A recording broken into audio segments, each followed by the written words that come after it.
Boa noite, minhas irmãs, boa noite, meus irmãos. Como sempre, sejamos bem-vindos ao aconchego da nossa casa, Centro Espírita Chico Xavier, que está sempre aberto aos encontros em que buscamos nos aproximarmos mais de Jesus através de seus ensinamentos e de Deus como um caminho de aproximação que muitas vezes procuramos e parece não estamos encontrando. Então, quando nos falta o direcionamento desse caminho, essa casa se dispõe a tentar iniciar esse processo. Vamos então iniciar os trabalhos na noite de hoje com a prece que Jesus nos deixou. Pai nosso que estais nos céus, santificado seja o vosso nome, venha a nós o vosso reino, seja feita a vossa vontade aqui na terra, como ela é feita no céu. O pão nosso de cada dia dá-nos hoje. Perdoa, Senhor, as nossas dívidas, assim como estivermos perdoando os nossos devedores. Não nos deixes cair em tentações e livra-nos da prática do mal. Em teu nome, Senhor, em nome de Jesus, nosso mestre, nosso irmão, nosso guia, em nome de Francisco Cândido Xavier e todos os mentores amigos desta casa, iniciamos então os trabalhos públicos da noite. E assim, hoje nós contamos mais uma vez com a colaboração do nosso irmão Sullivan Scott, Centro Espírita Libertação de Orleans, que hoje vai nos brindar com o tema Reconcilia. Vamos abraçá-lo com o nosso carinho.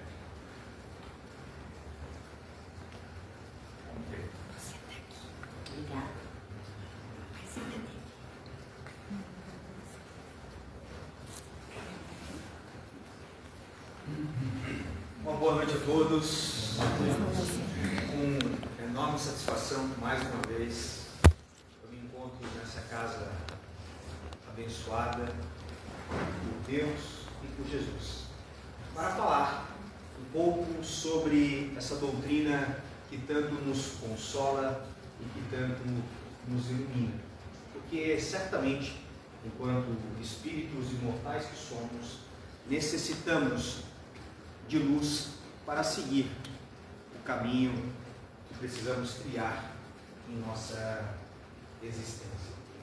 Então, antes de iniciar a exposição da noite de hoje, eu quero agradecer aqui de forma especial a Graça, mais uma vez, por me convidar e oportunizar que eu aqui esteja. A Graça é uma pessoa especial na minha vida, né? Tem me auxiliado de diversas formas e eu devo muito a ela, e é com enorme gratidão que eu aqui estou, né? Para, de alguma maneira, tentar contribuir com todos que aqui se encontram, para que cada um possa entender um pouco mais sobre a vida e sobre os desafios que ela nos apresenta. Quero também agradecer de maneira especial a presença do meu primo Adson, que é daqui de Criciúma. Eu fiz o convite para ele hoje à tarde, para que aqui estivesse presente, e aí ele veio aqui me brindar de surpresa com a sua presença. O tema da noite de hoje é Reconcilia-te.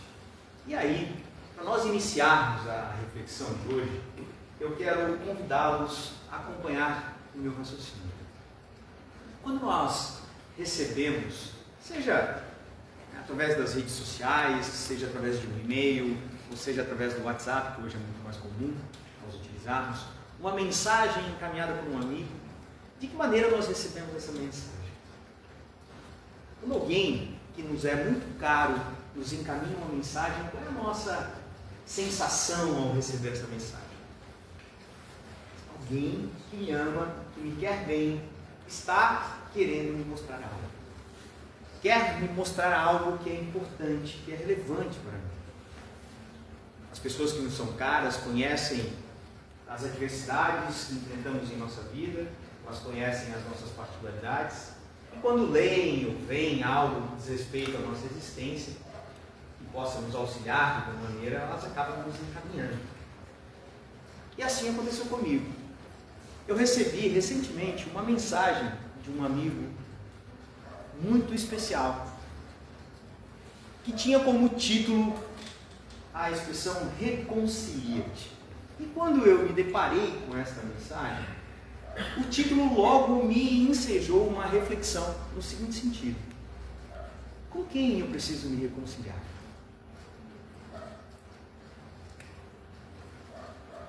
E aí, então, imaginei que iria me deparar com um texto que remetesse à necessidade de me reconciliar com alguém do meu círculo de convivência.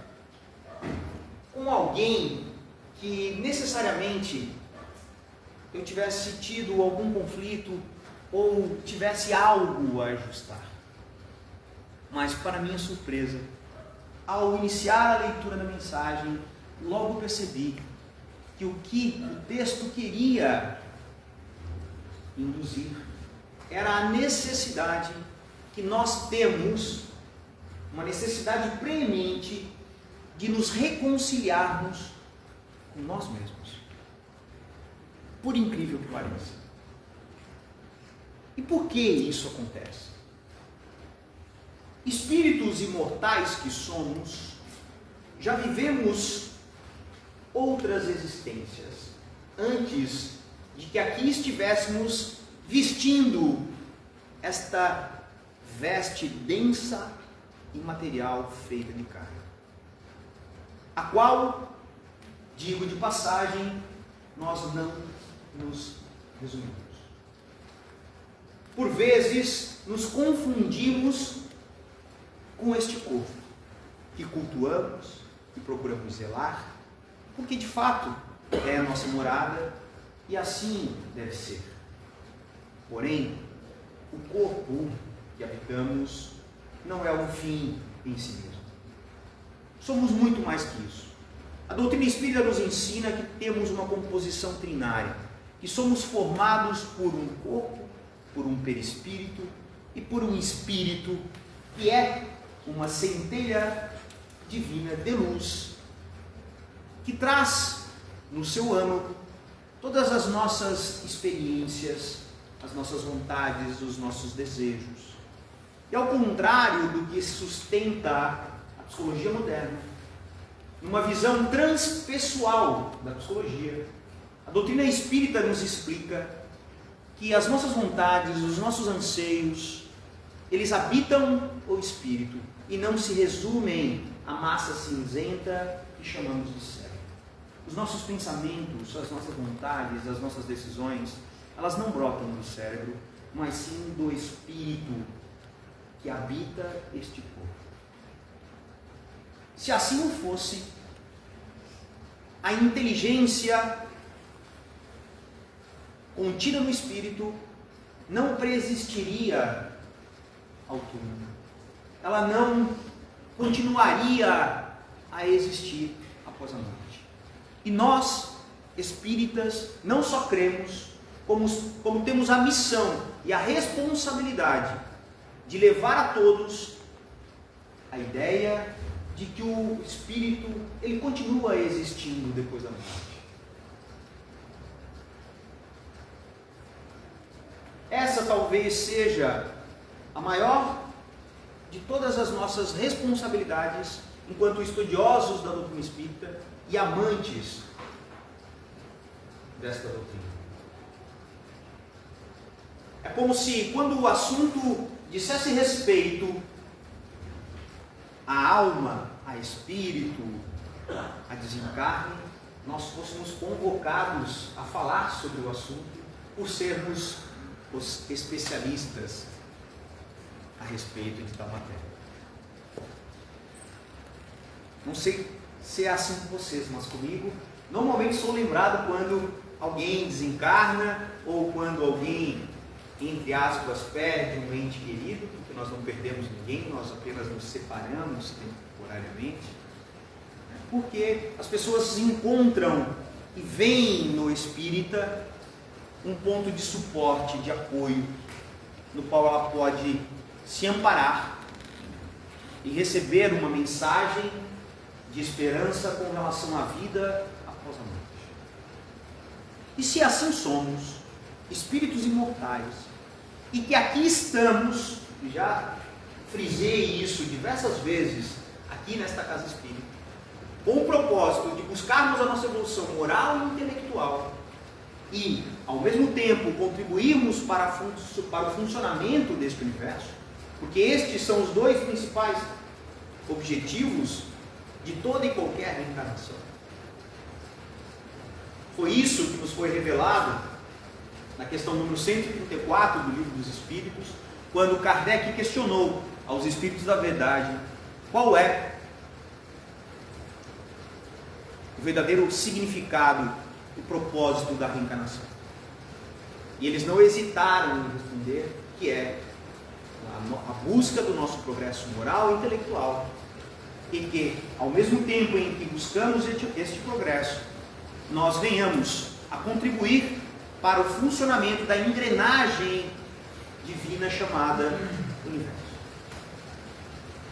Se assim de fato é, se o grande propósito pelo qual nós aqui nos encontramos é este, a grande pergunta que não quer calar é: por que durante esta passagem pelo corpo, por vezes, comparado a um barco navegando a esmo, nós não sabemos que rumo dar à nossa existência? Quais são os nossos reais propósitos existenciais? Por que nós passamos aí dentro desta linha de raciocínio a encartar-nos personagens que têm como propósito agradar as pessoas com quem vivemos? Personagens que visam sustentar a imagem de alguém intocável, de alguém forte, de alguém perfeito, que nós não somos. Por que nós vivemos para transparecer uma imagem que não sustentamos? Por que nós vivemos para ter e não para ser? Esta é a grande pergunta. E dentro desta jornada, deste caminho que trilhamos, enquanto espíritos encarnados, nós nos perdemos. Em algum momento desta caminhada, nós precisamos deixarmos de ser um ser que não se encontra desperto para ser um ser consciente, um ser que tem ciência de onde está, de onde veio e para onde vai. E para isso precisamos, primeiramente, voltar os nossos olhos para dentro de nós mesmos. Porque quem olha para fora se distrai, e quem olha para dentro evolui. E nessa busca incessante por nos transformarmos, de nos reencontrarmos, precisamos necessariamente nos reconciliarmos com nós mesmos. Quem de nós ouve atentamente as intuições que brotam do nosso espírito a todo tempo?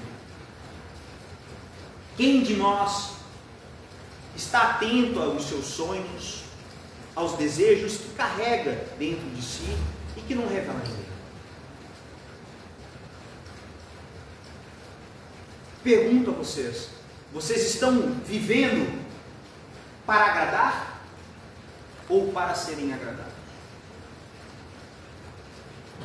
Vocês estão entregando a sua vida ao progresso moral e intelectual de vocês, ou vocês estão entregando a sua vida a algum irmão que vocês amam mas que não é responsável pela vida de vocês.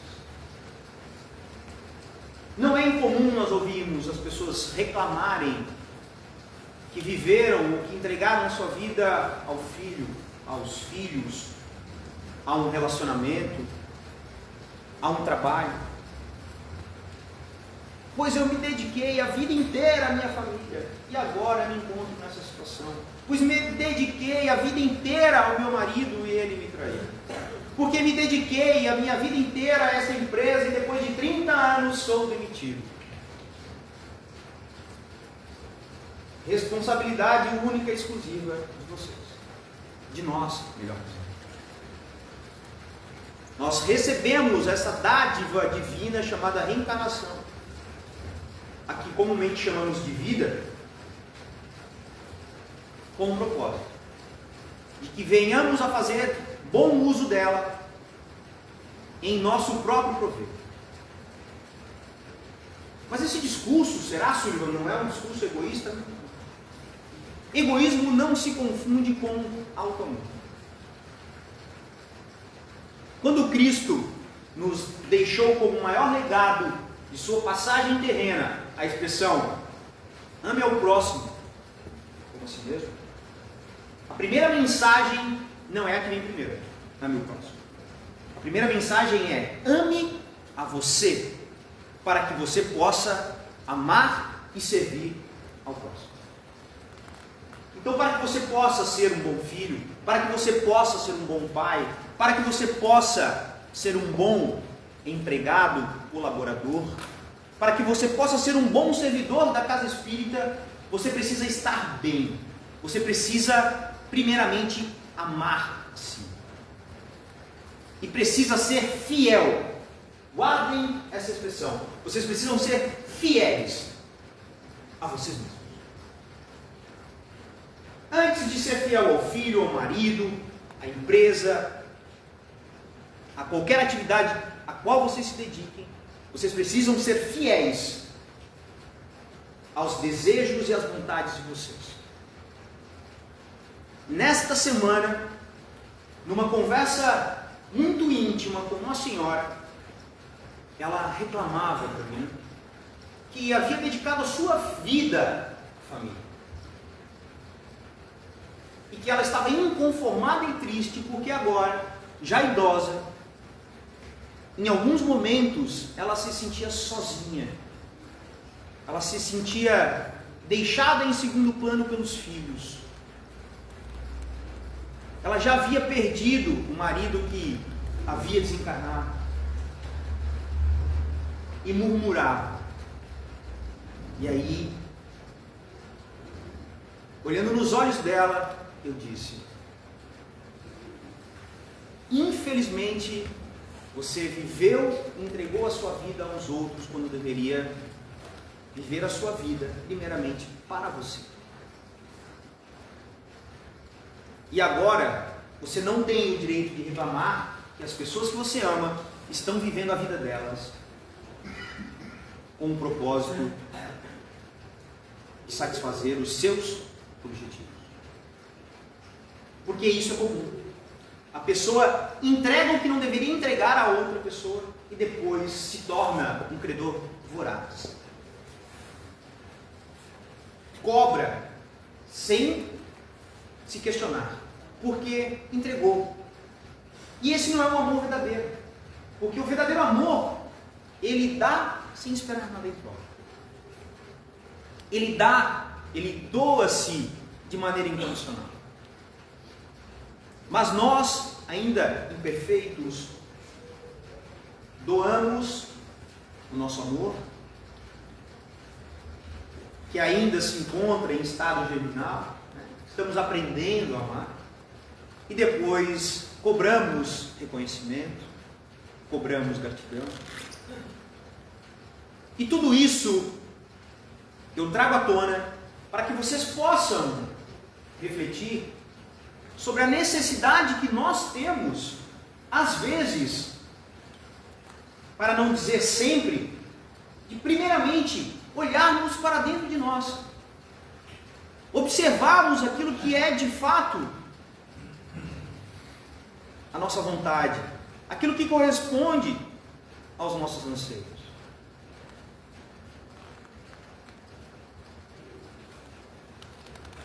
Nós bem sabemos que, por exemplo, o Sullivan, que aqui se encontra, palestrando na casa espírita, é uma persona que se amolda aos padrões de uma casa espírita, que é diferente do Sullivan advogado, que é diferente do Sullivan pai, que é diferente do Sullivan ciclista, não é, Adriano? Ou seja, nós criamos e encartamos essas pessoas para vivermos e sermos aceitos nos meios nos quais estamos inseridos. Isso é absolutamente natural. Mas nós não podemos nos perder nestes personagens.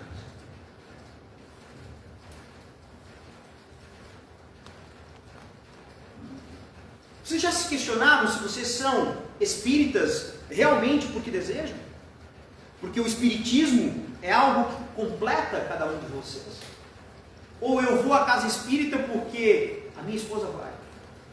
Ou eu vou à casa espírita porque o vizinho disse que é legal e que lá eu vou encontrar auxílio? Quantas pessoas nós encontramos fazendo algum tipo de atividade que ela não gosta? Quantas pessoas nós encontramos realizando uma atividade profissional que não lhe preenche? Para não dizer quantas pessoas nós vemos rotineiramente em casamentos, em relacionamentos completamente infelizes. Por quê? Porque ela está se doando à família, ela está se doando ao relacionamento e está se destruindo.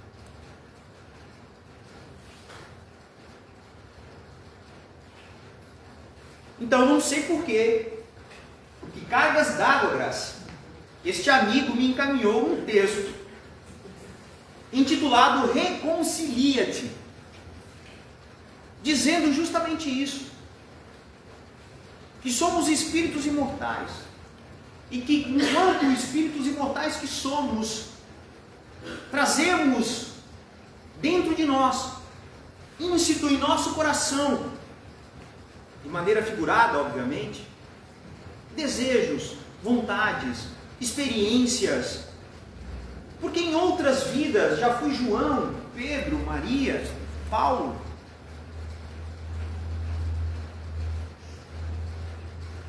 Talvez já tenha sido indiano, africano, alemão, judeu, ateu, ou quiçá muçulmano.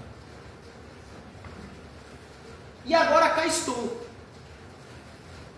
imerso neste corpo, com uma personalidade que foi desenvolvida ao longo desta existência, mas que carrega traços que me acompanham de outras. A psicologia nos ensina que na infância construímos parte do nosso ego, extraindo dos pais elementos que vão formar a nossa personalidade. E que quando nos deparamos com a adolescência e com a vida social, passamos a extrair de pessoas que admiramos também elementos para a formação da nossa personalidade. Até chegarmos à vida adulta. E na vida adulta, segundo Jung, o primeiro propósito de todo ser humano é assegurar a sua subsistência. É constituir uma família, é ter filhos, prover a subsistência dessa família, buscar destaque profissional, ter condições materiais de prover o essencial. E aí é que nós nos perdemos. Talvez é aí que nós cometemos o primeiro deslize significativo da nossa existência. Porque nós confundimos o essencial com o supérfluo. E nós começamos a julgar que necessitamos de muitas coisas que, na verdade, não nos são necessárias. E vamos amontoando um fardo carregado demais, pesado demais, quero dizer, para carregar. Que consome a todo tempo as nossas forças. Porque o carro que usamos, a casa que habitamos, o celular que carregamos nas mãos, ele não custa dinheiro. Ele custa tempo de vida. Porque o dinheiro se conquista com tempo de trabalho. Se nós nos questionássemos a cada coisa que consumirmos, quanto aquilo nos custa de tempo de vida, nós não compraríamos 5% daquilo que adquirimos.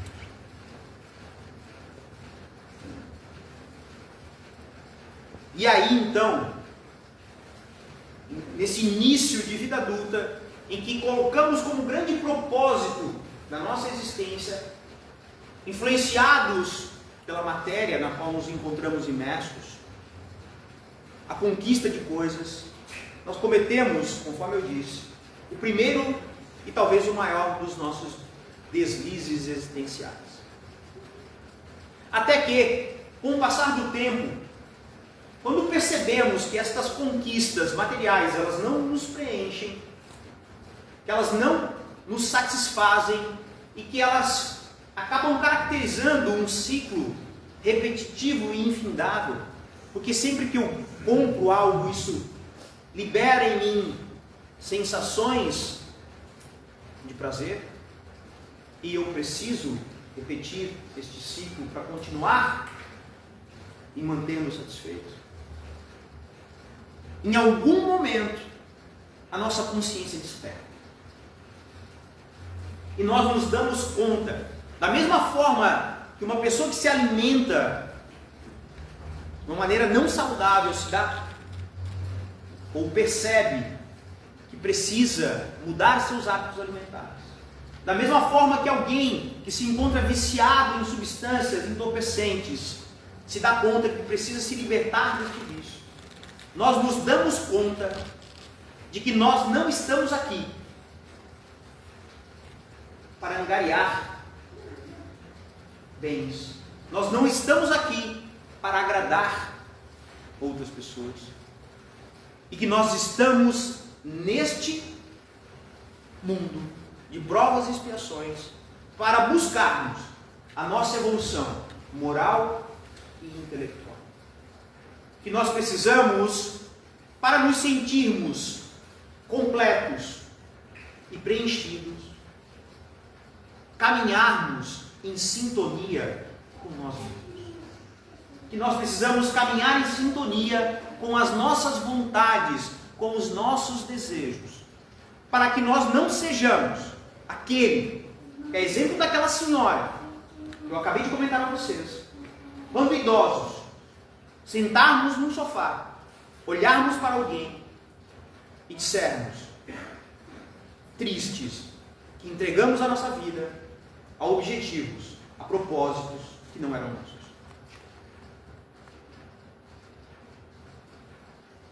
Vocês conseguem compreender? A essência da reflexão que eu trago a vocês na noite de hoje.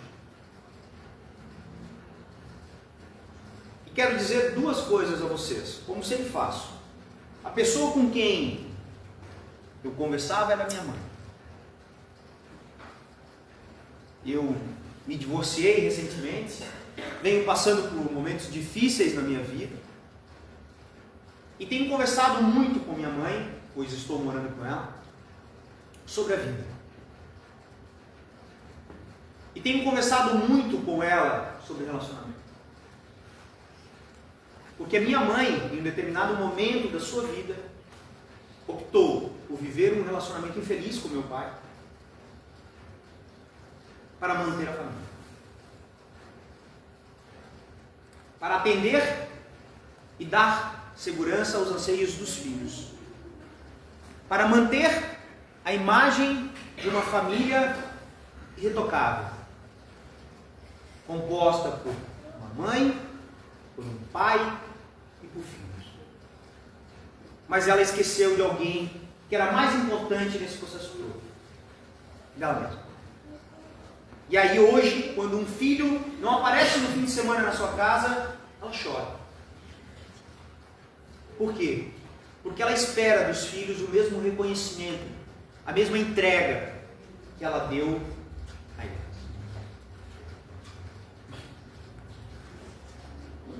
E vou além. Ela deseja ainda que eu reproduza inconscientemente o padrão de conduta e de vivência dela.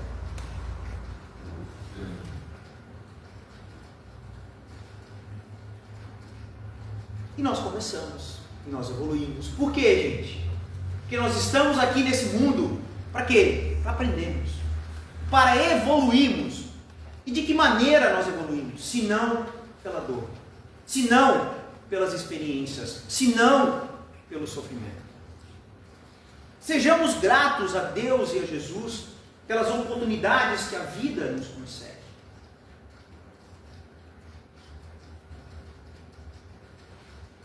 É ao vivenciarmos a dor, é ao vivenciarmos o sofrimento que nos sentimos vivos. Ao ler o Evangelho segundo o Espiritismo, me deparava com uma passagem do Evangelho acerca das bem-aventuranças, em que se falava de bem-aventurados os aflitos, porque serão consolados. E o Espírito da Verdade nos mostrava, nos ensinava que aquele que neste plano sorri, aquele que vivencia os gozos materiais, este talvez já esteja recebendo aquilo que anseia. Mas aquele que se julga injustiçado, aquele que se julga aflito, aquele que experiencia as dores, este será o consolado. Por quê? Porque ao deixar esta veste carnal, ele perceberá que todas aquelas experiências, que toda aquela aflição, que todo aquele sofrimento é o que ele transformou num espírito mais evoluído, num estado muito melhor do que aquele que ele se encontrava quando aqui esteve encarnado. E digo mais a vocês. Recentemente, eu tenho sido presenteado por Deus, por Jesus e pela espiritualidade, com a possibilidade de receber algumas mensagens psicografadas. E a mensagem que me foi encaminhada, objeto da exposição da noite de hoje,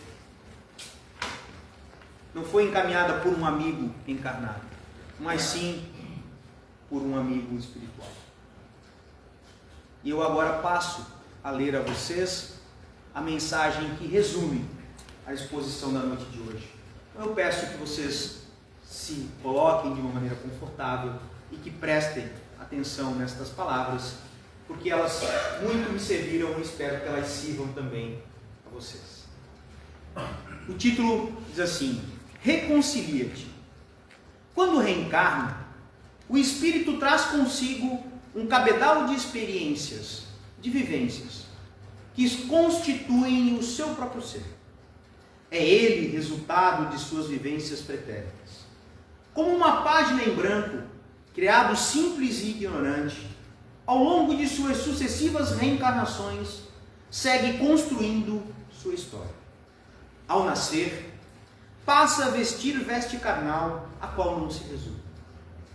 Ser imortal que é, não pode ser considerado única e exclusivamente um amontoado de células fadado ao fatalismo da natureza. Ser imortal, revestido por um corpo fluídico, adentra no corpo como o trabalhador que veste sua roupa de trabalho para enfrentar suas lidas diárias.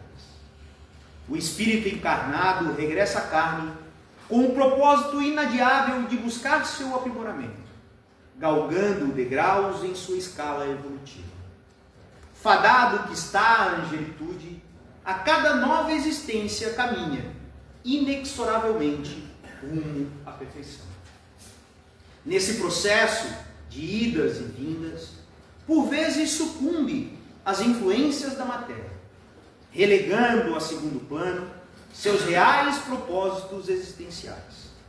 Vigilante, deve o homem estar atento à sua real identidade. O espírito que habita o seu corpo é a bússola interna, o sol que deve nortear suas ações, o seu caminhar. A cada existência, a cada personalidade encarnada, o espírito por vezes esquece de si mesmo, relegando a segundo plano seus mais puros anseios, na ânsia de atender às expectativas da sociedade na qual campeia, das pessoas com quem convive e na busca incessante pelo ter. Em xeque, em desalinho com sua própria essência, caminha em dissonância consigo próprio. De forma inconsciente, não escuta seus próprios anseios, não dá atenção às suas particularidades. Vive para agradar e não para ser agradado. É preciso que aquele que transita pela carne caminhe em consonância com sua essência, sem relegar a segundo plano suas particularidades, seus mais profundos anseios.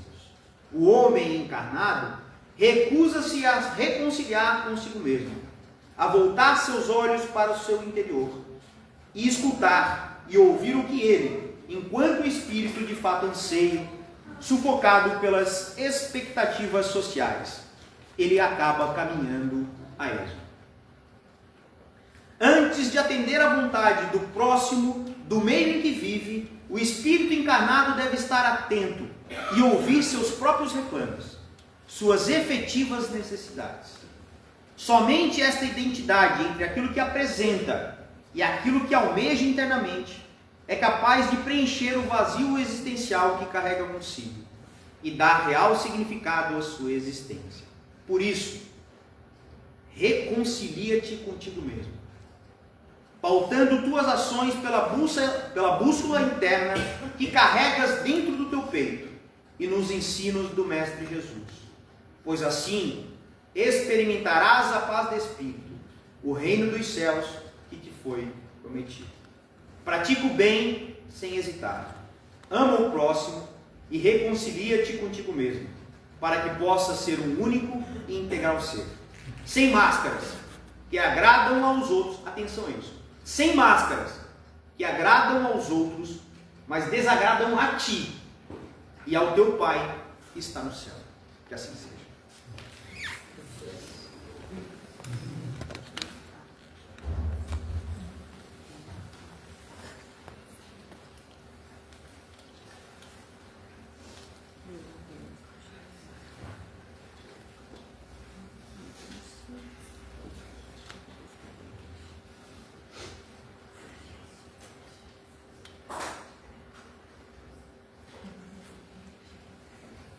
Desta vez, fomos premiados com mergulho para dentro de nós mesmos.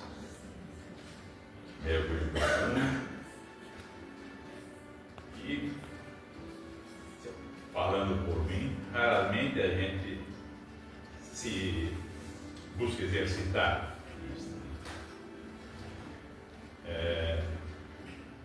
Considero que uma das maiores missões, ou talvez a maior missão que recebemos quando viemos da Terra, é criarmos adequadamente aquela família que nos foi destinada. Nós somos direcionadores iniciais desse roteiro. E muitas vezes nos envolvemos tão profundamente nisso que acabamos deixando de lado as nossas reflexões internas, as nossas modificações. Abrimos os corações, daqui a pouco vem os netos, afrouxa tudo de vez aí, não tem mais jeito. E justamente nessa reflexão que o Suleiman nos traz, quanto mais nós nos voltarmos ao nosso aperfeiçoamento interno, às nossas avaliações internas, aos nossos trabalhos pelo nosso espírito, mais estaremos em condições de distribuirmos também àqueles que nos acompanham. Agradecemos muito, mais uma vez, Senhor. E não é surpresa, cada vez que nos visita, nos traz um sentido profundo para avaliar. Que Deus continue e mantenha nesse mundo.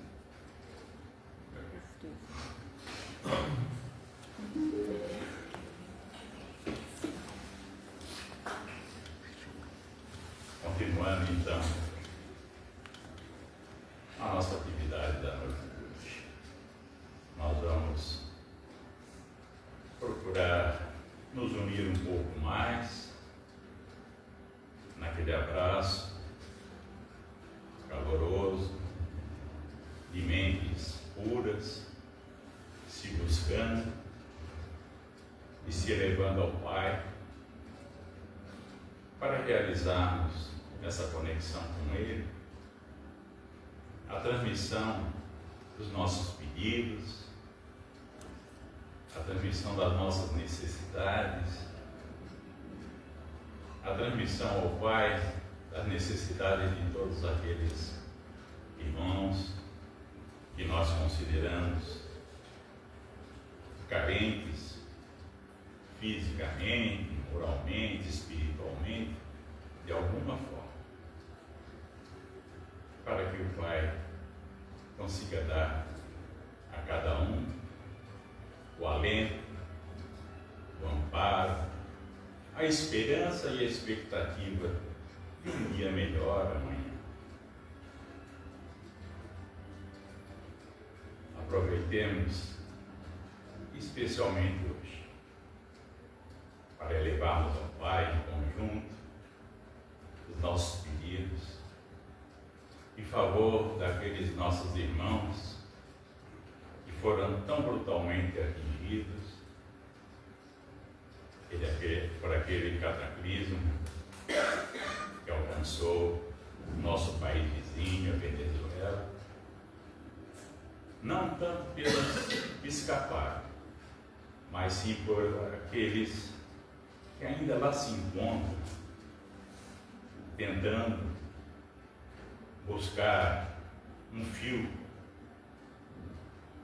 de ar puro, um fio de esperança, de que amanhã ainda sejam encontrados e recuperados para continuar em sua jornada. Que Deus possa suavizar aquele sofrimento todo que possam estar ainda sentindo. Que Deus possa agasalhar através das suas pleiades de espíritos superiores aqueles irmãos que lá partiram, para que não fiquem ao léu, desorganizados, perdidos, por não terem entendido ainda a situação em que se encontram.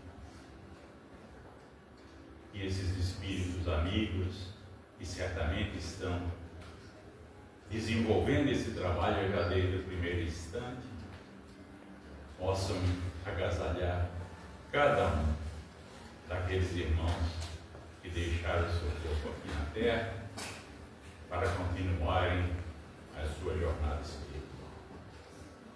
Que seus familiares sejam agasalhados pelo conforto, consolo do amor divino e que possamos todos, indistintamente, avaliar adequadamente essas situações e abraçarmos esses irmãos, mesmo que mentalmente à distância, com o nosso carinho, com o nosso amor, com o nosso consolo e com as nossas vidas. Elevemos ao Pai esses nossos pedidos através da prece do Pai.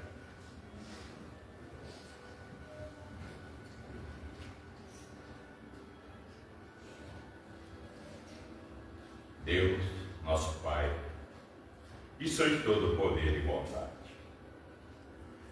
Dai a força aquele que passa pela aprovação. Dai à luz aquele que procura a verdade. Ponde no coração do homem a compaixão e a caridade. Deus, dai ao viajor a estrela guia, ao aflito a consolação, ao doente o repouso. Pai, dai ao culpado o arrependimento, ao espírito a verdade, à criança o guia, ao órfão o pai. Senhor, que vossa bondade se estenda sobre tudo o que criastes. Piedade, Senhor, para aqueles que vos não conhecem, esperança para aqueles que sofrem, que vossa bondade permita que os Espíritos Consoladores derramem por toda parte a paz, a esperança e a fé. Deus, um raio, uma faísca do vosso amor pode abrasar a terra. Deixai-nos beber nas fontes dessa bondade fecunda e infinita, e todas as lágrimas secarão, todas as dores se acalmarão. Um só coração, um só pensamento subirá até vós como um grito de reconhecimento e de amor.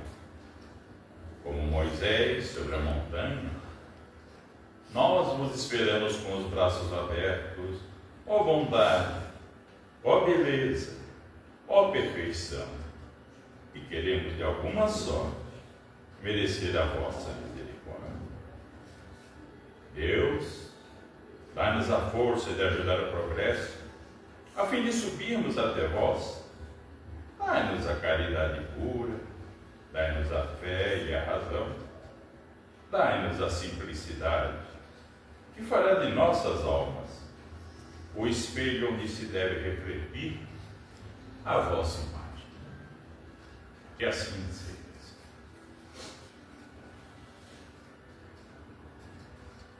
Unidos nesse pensamento, nesse clima fraterno, vamos agora, em conjunto com a equipe espiritual que atua nesta casa, pedir a magnetização que vai purificar as águas que foram trazidas pelos nossos irmãos que estão lá na entrada do salão, e que essa magnetização também possa alcançar a todos os nossos irmãos cujos nomes foram colocados naquela caixa na entrada, para que Deus, de alguma forma também, a todos agasalhe com a saúde, com o bem-estar, com a purificação espiritual. Façamos intimamente a nossa prece. Pai nosso, que estás nos céus,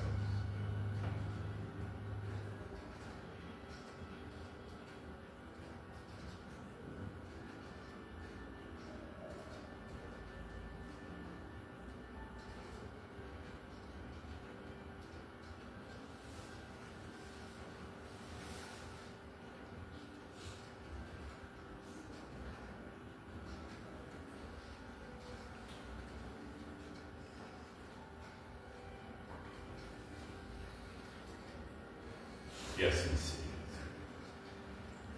Te agradecemos, Pai, por mais esta oportunidade.